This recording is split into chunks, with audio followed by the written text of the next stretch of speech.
बिस्मिल्लाहिर्रहमानिर्रहीम। अस्सलाम वालेकुम everyone, welcome to biology with Hamza Ramzan. पिछले लेक्चर में हम लोगों ने बात की थी कि एक्शन पोटेंशियल किस तरह से जनरेट होता है। एक्शन पोटेंशियल या नर्व इम्पल्स किस तरह जनरेट होकर एक न्यूरॉन के अंदर ट्रैवल करती है, कौन कौन से आयंस और कौन कौन से चैनल्स इसमें इन्वॉल्व होते हैं। अब जब एक एक्शन पोटेंशियल ट्रैवल करता हुआ एक न्यूरॉन के एंड पे पहुंच जाता है, या तो उसने आगे किसी दूसरे न्यूरॉन को वो नर्व इम्पल्स ट्रांसमिट करनी है और मैसेज ट्रांसमिट करना है, या फिर उसने किसी मसल को या किसी ग्लैंड को जो है वो नर्व इम्पल्स ट्रांसमिट करनी है। लेकिन न्यूरॉन्स या जो न्यूरोमस्कुलर जंक्शन होता है, न्यूरोग्लैंडुलर जंक्शन जो होते हैं, वो एक दूसरे को टच नहीं कर रहे होते। There is always a gap between them. ये जो छोटा सा गैप उनके दरमियान में होता है, इसे हम लोग साइनेप्स का नाम देते हैं। ठीक है, जो साइनेप्स है ये छोटा सा एक क्लेफ्ट होगा। अगर एक न्यूरॉन ने मैसेज अगले न्यूरॉन को ट्रांसफर करना है, तो यहाँ तो दो तरीके से वो कर सकता है। यहाँ तो केमिकल साइनेप्स होगा, केमिकल साइनेप्स के अंदर कुछ केमिकल्स रिलीज किए जाएंगे जो कि हार्मोन्स की तरह काम करेंगे, लेकिन वो अपनी जहाँ पे वो रिलीज किए जा रहे हैं उसी जगह पे काम करेंगे। या फिर एक इलेक्ट्रिकल साइनेप्स होता है जिसमें बेसिकली चंद प्रोटीन्स इन्वॉल्व होती हैं जो कि दो न्यूरॉन्स को आपस में किसी तरह से जोड़ देती हैं। उनके दरमियान में एक जो चैनल है, एक जंक्शन है, वो प्रोड्यूस कर देती हैं। तो हमारे लिए अंडरस्टैंड करना इंपॉर्टेंट है जो केमिकल साइनेप्स होता है। केमिकल साइनेप्स को समझने के लिए ना हम यहाँ पे एक चीज अंडरस्टैंड कर लेते हैं कि एक छोटा सा हमारे पास गैप मौजूद है, दैट इज साइनेप्टिक क्लेफ्ट। ये वो खाली जगह है जो कि दो न्यूरॉन्स के दरमियान में मौजूद है। साइनेप्टिक क्लेफ्ट से पीछे जो एक एक्सोन आके टर्मिनेट हो रहा है, इसे हम लोग कहते हैं प्री साइनेप्टिक एक्सोन। और साइनेप्टिक क्लेफ्ट के बाद की जो मेम्ब्रेन होती है, या ये हमारे पास कोई भी न्यूरॉन भी हो सकता है, कोई मसल मेम्ब्रेन भी हो सकती है, that is post synaptic density. That post synaptic membrane या पोस्ट साइनेप्टिक डेंसिटी, आप इसे कुछ भी कह सकते हैं।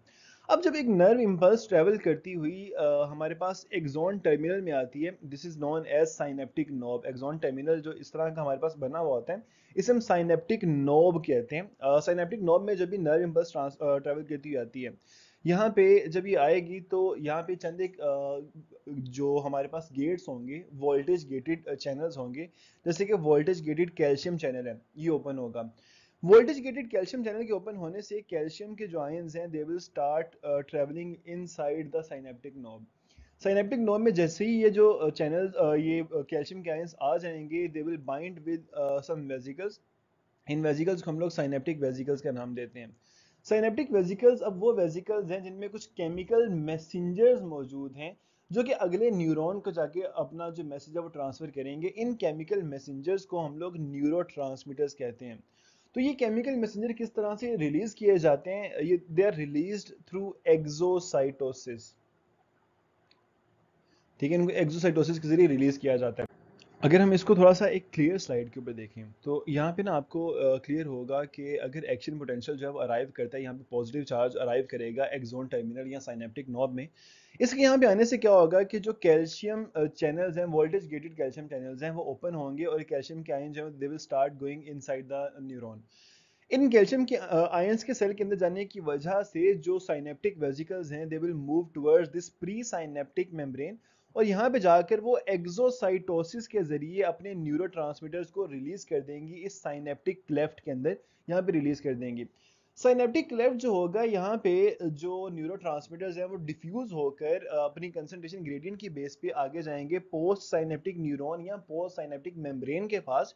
और वहां पे जाकर they will bind to the voltage gated और ligand gated ion channels.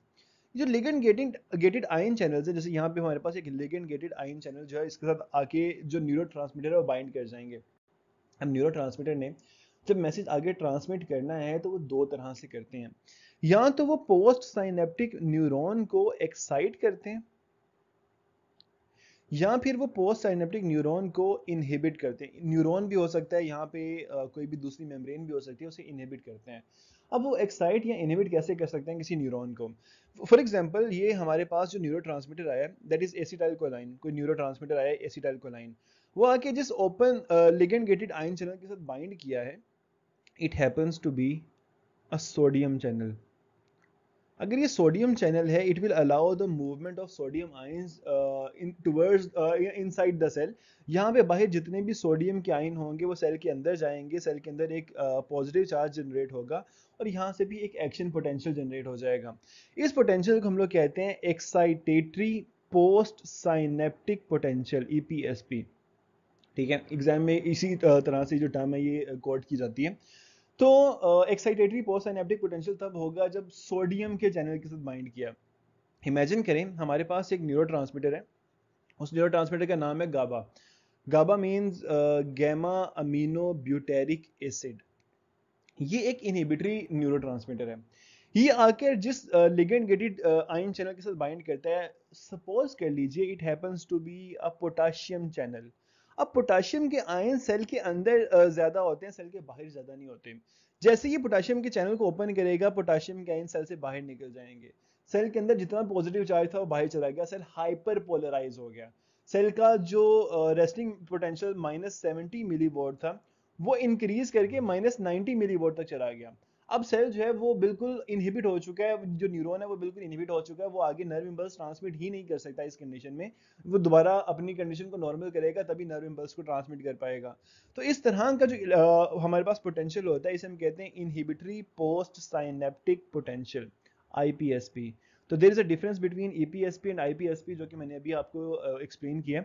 I hope it got clarified. अच्छा, यहाँ पर एक चीज़ आप लोगों को याद रखना ज़रूरी है कि जब एक न्यूरोट्रांसमीटर अपना काम कर देता है ना, उस न्यूरोट्रांसमीटर को साइनेप्टिक क्लेफ्ट से रिमूव करना काफ़ी ज़रूरी है। अगर उसको साइनेप्टिक क्लेफ्ट से रिमूव नहीं किया जाएगा तो वो बार बार कंटिन्यूसली अपना सिग्नल जो है वो देता रहेगा, उसका सिग्नल टर्मिनेट नहीं होगा। तो जो न्यूरॉन है वो एक्साइट या इनहिबिट होता रहेगा बार बार। तीन अलग अलग तरीके होते हैं जिनके ज़रिए न्यूरोट्रांसमीटर को साइनेप्टिक क्लेफ्ट से रिमूव किया जाता है। हमारे पास सबसे पहला तरीका ये होता है reuptake by pre synaptic neuron. वो जहाँ से रिलीज हुआ है वहीं से वो रीअपटेक हो जाता है, या फिर उसको एंजाइमेटिकली डिग्रेड कर दिया जाता है। एंजाइमेटिक क्लीवेज होती है, ये मोस्टली जो लिगेंड गेटेड आयन चैनल्स हैं उनके ऊपर ही एंजाइमेटिक क्लीवेज हो जाती है उसकी। थर्ड हमारे पास जो चीज़ है वो बहुत सिंपल है, diffusion, diffuse out, they diffuse out of the synaptic cleft. तो ये तीन तरीक़ेकार ऐसे होते हैं जिनके ज़रिए जो हमारे पास ये न्यूरोट्रांसमीटर्स होते हैं उनको साइनेप्टिक क्लेफ्ट से रिमूव किया जाता है।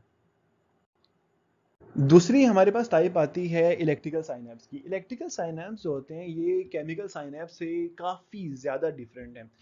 किस तरह से कि इनके अंदर कोई डिले नहीं है। केमिकल साइनेप्स में तो एक न्यूरोट्रांसमीटर जो है वो ट्रेवल करके अगली पोस्ट साइनेप्टिक मेम्ब्रेन के पास जाता है, थोड़ा सा डिले आता है। इसमें ऐसा भी हो सकता है कि न्यूरोट्रांसमीटर जो है वो आगे पहुंचे ही ना।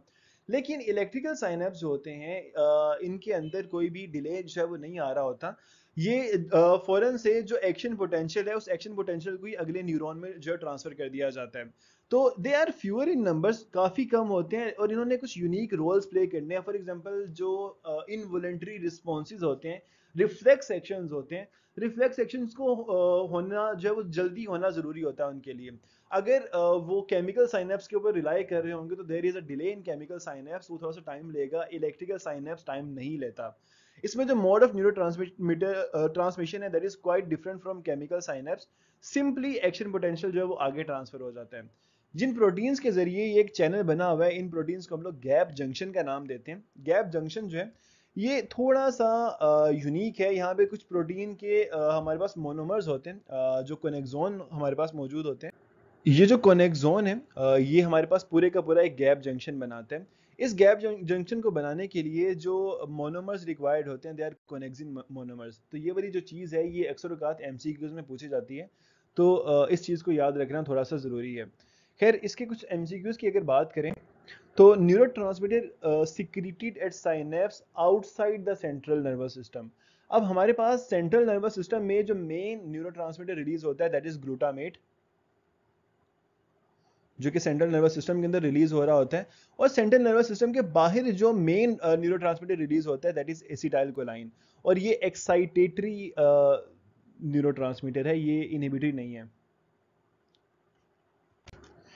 For the impulse to transfer from presynaptic to postsynaptic neuron, the substance required, जो प्रीसाइनेप्टिक न्यूरॉन से पोस्टसाइनेप्टिक न्यूरॉन में इंपल्स ट्रांसफर होने के लिए हमें साइनेप्टिक नोब के अंदर एक आयन के एंटर होने की जरूरत होती है।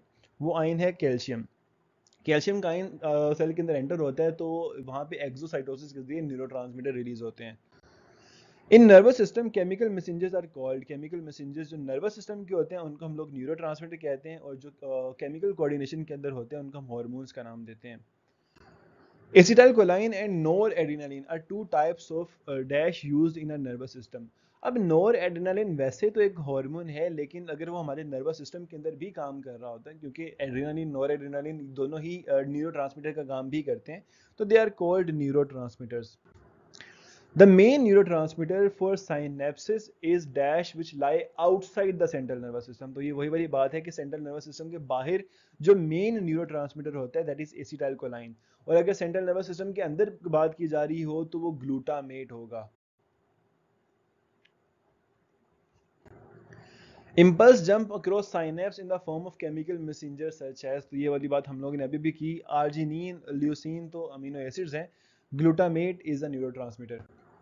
A dash is a junction between two neurons or between a motor neuron and a muscle cell. A synapse is a junction between two neurons.